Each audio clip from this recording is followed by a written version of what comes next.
Alright, hey guys, Matt Remar here from Haymaker. I just wanted to come do a quick video with you guys today that talks about, how to do the gaming setup for the Haymaker headphones. It's kind of unique, but it is actually capable with Xbox 5 or Xbox X, Xbox S, Xbox 360, and all of the older consoles. It's going to work with your PS4, PS5, and all of those PlayStation previous consoles. It's also going to work with some of your old school consoles like Super Nintendo and things like that. Any console that has a 3.5 millimeter audio jack, it's going to work, okay? And so in order to game with the Haymaker headphone, it's actually really simple, the hookup.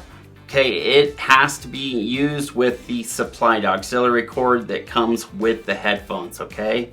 It's kind of unique because it has two different sides on it, okay? It's a 3.5 millimeter standard jack. It's just like any other jack in the size, okay? But the jacket, okay, is slightly different. We'll zoom in and show this. But one side of the auxiliary cord is going to have two little nubs on the jacket, okay? It's going to be a smaller diameter, okay? And then the other one is going to be the side that goes in your headphones, and it's going to be just a standard jacket, okay? And so the reason we do two little nubs on the 3.5 millimeter jack that goes into the headphones is so that it locks into place. You'll commonly see that it gets yanked out just like very easily. It's just and so the reason we do it is so that it locks into place and it doesn't get yanked out. It's for wear. Alright guys, so I was talking about this auxiliary cord, the 3.5 millimeter auxiliary cord that comes with your headphones, and having the two little nubs, alright? And that's the side that's going to go in the headphones. I'm going to just show you here real quick a demonstration, right? So it has these little rubber plugs on there. First off, I want to just tell you that's for waterproofing, okay? And I've never had one fail. But anyway, so what you're going to do is you're going to take your side with two little nubs and insert it into the headphone. Now, most people are just going to put it in there and think, oh, it's not working or whatever. And they're getting sound out of one speaker. The reason is because they haven't pushed it all the way in and fully twisted it and seated it into the headphones. So the reason you're only getting sound out of one speaker is because you're only getting connection with one ring on the auxiliary cord, okay? So if you look at this rings, or on the look at the auxiliary cord, you're going to see there's three rings on it, okay? That's kind of important for you guys to know. It has three rings because there's three channels that it's going off of: right channel, left channel, and microphone, okay?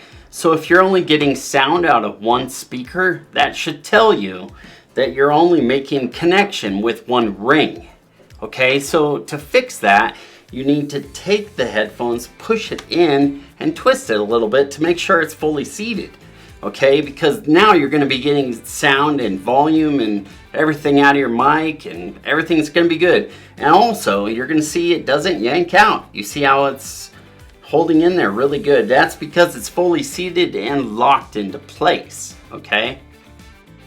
Alright, so the next thing I want to talk about is how to game with your PC, okay? You're going to have this supplied auxiliary or a PC controller that's going to come with your headphones. This guy is kind of unique in the sense that it has the same 3.5 millimeter auxiliary side to it, okay? It's going to lock into place with the two little nubs, which you can refer back to the other part of the video for that if you need. Alright, the next thing is that the USB side of the cord, you want to make sure that it goes into an audio port, not a data port, okay? Because you're going to get a much better sound out of the audio port, and typically those are located on the back of the CPU if you're using a tower. If you plug it into the front, that's usually going to be a data transfer port, okay? if you're using like a laptop or something like that, you just want to look and make sure that it's going into an audio port rather than a data transfer port, okay? The next thing you want to keep in mind, guys, is that the PC controller is going to have a special software with it, okay? It's going to be called the Dirac software. You're going to have two options, okay? The reason there's two options is because not every option is going to work for every person, all right? That software is going to do a couple of things, all right? The first thing is it's going to function as an audio driver, okay? So it's going to optimize the sound of the Haymaker with this PC controller so that you get the best performance possible. The next thing that software is going to do is going to fully unlock this PC controller so that you can use your volume, you know, and your mic mute. And then there'll also be a button that will zoom in and show you that is going to allow you to change between different modes, whether it's 7.1 surround sound, or you're going to have the high definition mode, or whatever you want, you know. So it's really a really cool function there.